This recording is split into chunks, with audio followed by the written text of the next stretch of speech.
Are you wondering why other publishers are making way more money than you, even though their books are shit?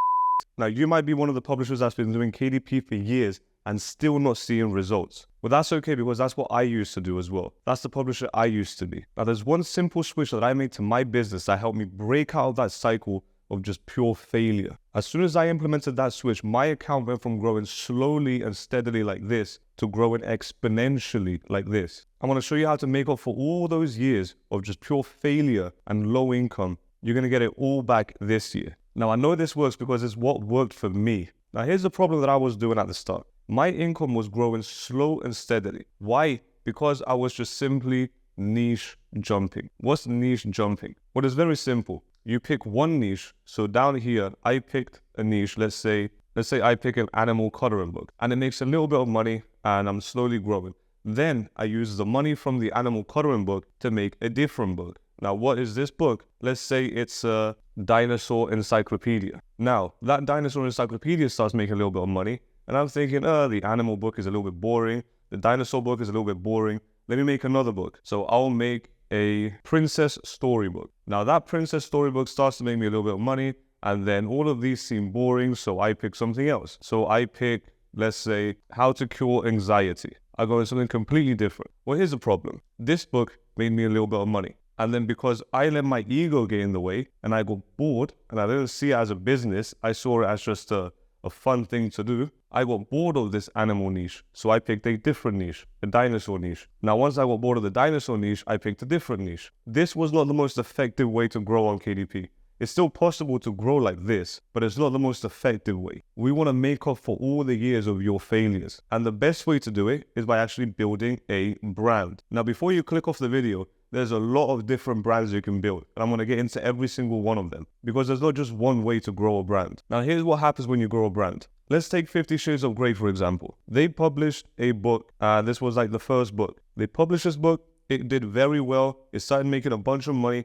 And guess what they did next? They milked the out of it. They were like, well, since it's already making us money, since we already proved that it makes money, let's make another book in the same niche. So they made a second book. But once they made the second one, they created loyal fans. Now that they created loyal fans, all they have to do is just keep publishing books. The more books they publish, the more loyal fans come back. And they're just making money from the same people. Now, guess what? Did the second one succeed? Of course it succeeded. So what do you think they did afterwards? They made a third one. Now, when you make a trilogy, you're a G. You made a bunch of books. You're super established, so then a bunch of people come back. And that's exactly what happened. And that's how they were able to grow exponentially. Now, 50 Shades of Grey, that's a very big example. This applies to literally any brand on Amazon. You're going to have like a very, very small brand on Amazon and still make exponential growth because it's a brand. Now, if I ask you to name me a book, you're probably going to name me a book where there's a bunch of them in a series. All the famous books, there's more than one. Yeah, 50 Shades of Grey. If I say Harry Potter, there's like 8 of them. Diary of a Wimpy Kid, there's like 20 of them. The Hunger Games, there's at least 3 of them.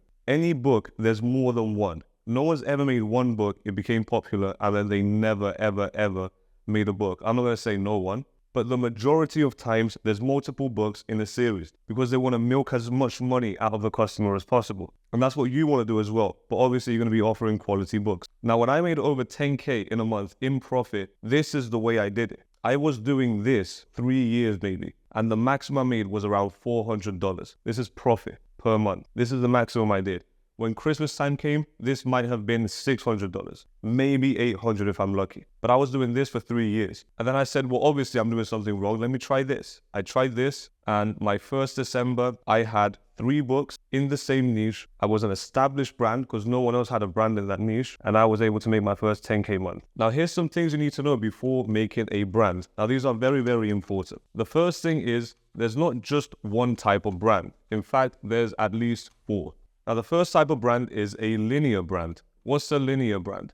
This is the 50 Shades of Grey brand or the Harry Potter brand. This basically means you make book number 1, and in order for you to read book number 2, you must read book number 1. Now, in order for you to read book number 3, you must read book number 1, then book number 2, then book number 3.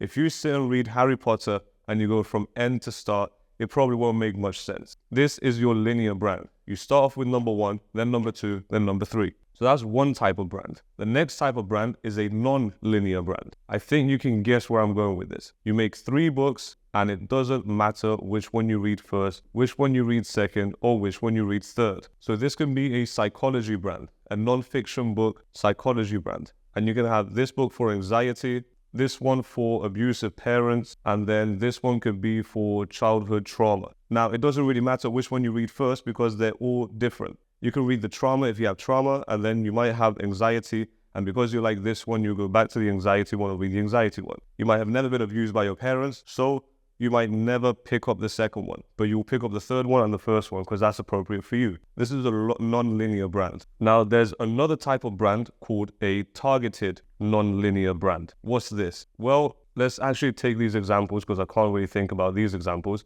Let me give you a different one. Another non-linear brand will be a brand of encyclopedias. So you're going to have a car encyclopedia, then you're going to have a train encyclopedia, and then you're going to have an airplane encyclopedia. Now, what's common between these 3? They're all man-made vehicles. It gets you from point A to point B. So they are a brand. Now, a targeted non-linear brand is picking one of these and going even deeper. So if we pick the car one, we can have a classic car encyclopedia. Then we can have a supercar encyclopedia. And then we can have a JDM car encyclopedia. If you don't know what JDM cars, they're just Japanese cars. If you ever watch Fast and Furious and Fast and Furious 2, these are the cars that are in it. So this way, we have a targeted non-linear brand, which means you can pick up any of these you want first. You can read the JDM one first, then pick up the classic one, and then pick up the supercar. If you don't like classic cars, you can just read these 2. If you don't like supercars, you can read these 2. It doesn't really matter, but they're all related to cars. So these are the 3 main brands. But there's also one more brand that I've seen that made a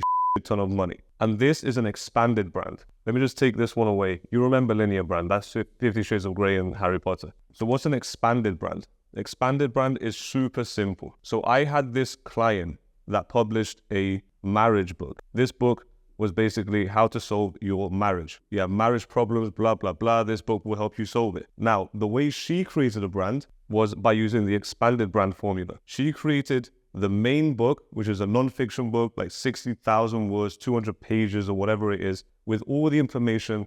And then she created a book with the same branding, but it was the workbook. If they buy the workbook, they can do exercises that are linked to the main book. So this way, if she has 100 customers from this book, even if 50 of them go to this one, she doesn't really have to advertise it because the only people buying this one are the people that already bought this. So she's increasing her average customer's lifetime value. She only has to market to this customer once and they're going to buy both books, some of them, not all of them. So that's the expanded brand. Now I know what you're asking. Which brand should you make? Should you make a non-linear brand? Should you make an expanded one, a linear one, or a targeted non-linear? It doesn't really matter. It all depends on you, all depends on your niche, all depends on your target audience. But there are some helpful tips I'm going to give you right now that's going to help you with making sure that your brand is successful. Now, here's the biggest mistake that I see new publishers make when they're building their brand. They're trying to build it as fast as possible. Now, what do I mean by this? I mean that they're publishing 3 books at the same time. So it seems like they actually have a brand, when in fact they don't. They just have 3 random books.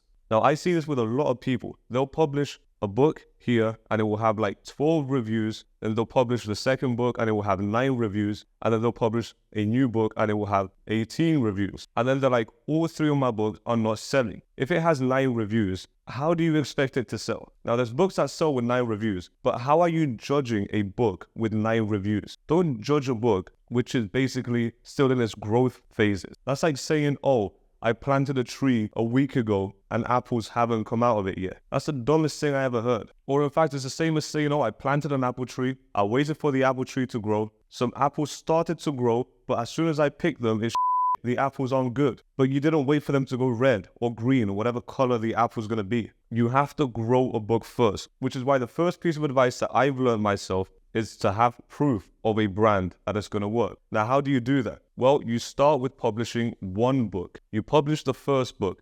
Let's say we're doing the car book and we're doing the classic cars. This is the classic car book. I'm going to publish this book, and guess what? I'm not publishing the other ones yet. I'm publishing this book and I'm focusing on making this the best book possible. Now, what do I mean by this? I'm going to make sure my cover is working. Because if a cover's not working, no one's clicking on it. So I'm going to keep testing out the cover to see what's working. As soon as I find the cover that's working, I'm going to test out some A+ content that converts highly. If I put A+ content and it's not working, I keep testing different ones until I find one that works good. By the way, all this only makes sense if your actual book is good. If you have a shit book, don't even bother. Now, once the A+ content is good, I focus on gathering reviews. Now, there's some other things that I focus on, but these are the basics. If I have a good cover, people click on it, I have good A+ content and good reviews, that means people buy the book. Now, once I get this book to start selling, then great. Then I can start doing the other ones because I have proof that the first book is already selling. I have proof of what cover works, what A+ content works, and I can just take these two and put them in the second book. I don't have to worry about the cover for the second one. I copy and paste this cover and change it to whatever it is. I'll use the same elements, I'll use the same layout because I'm building a brand. I want these to visually show the customer that they're part of the same brand. I can just copy and paste the cover and A+ content, adjust the text, and maybe I want different colors. So maybe this is white and blue, and this is white and red. But as long as they have the same textures or the same fonts, the same everything else, people are gonna know it's part of a brand. Now, I tested this so I know it works. So then I don't have to focus on this book anymore. This book is already established. Now, guess what? When you have an established book, which means it has the reviews and it's working, then the established book helps the second book get sales. Now, the reason you bought the second Harry Potter book is because the first one was good. The reason you bought the third one is because the first one and the second one was good. If you read the first Harry Potter book and it was the worst book you ever read, you would have not bought the second one. So if you're a new publisher, stop trying to publish 3 books at the same time, all of them and expecting to make more money. So build up the first book, make sure it's selling, and then expand on the second book. Gather proof, gather data first, because then once you already know what works, you can just copy and paste it on the second book, and it makes your life so much easier afterwards. Now, there's one final thing that I want to say. Now, when you're building a brand, you're probably going to have 3 different books. How do you know which one you're going to make first in order to build it up and then help the other one? Well, you want to pick the lowest risk niche. What do I mean by this? If this is a classic car book, and after doing the niche research, you can see a whole niche research module in the school community. I give you everything there. If you watch that video, you will know how to find a good niche. So if you find a good niche and the classic one doesn't seem all that great, then perfect. Do your research for the supercar one. Then do your research for the JDM one and see which one of these niches is the lowest risk. If the supercar one is the lowest risk, great. You found which one you're going to make first. You're going to make that one first. You're going to emphasize all your effort on this, build this one up as best as possible. So then afterwards, you can just back off this one and then focus on the second one, the second lowest risk niche. And then this is going to help this one out, and you're going to grow exponentially. That's how you build a brand on Amazon. But here's the problem. Even if you publish the first book, you still need to get customers to click on your book. You still need to get customers to actually see your book. So you need to get impressions on your book. And then you also need to get customers to buy your book. If you don't know how to do this, a video just popped up in front of the whiteboard. Click on that video. It's going to show you exactly how to get clicks, impressions, and get customers to actually buy your book. It's probably one of the most valuable videos to help you scale your KDP business on YouTube.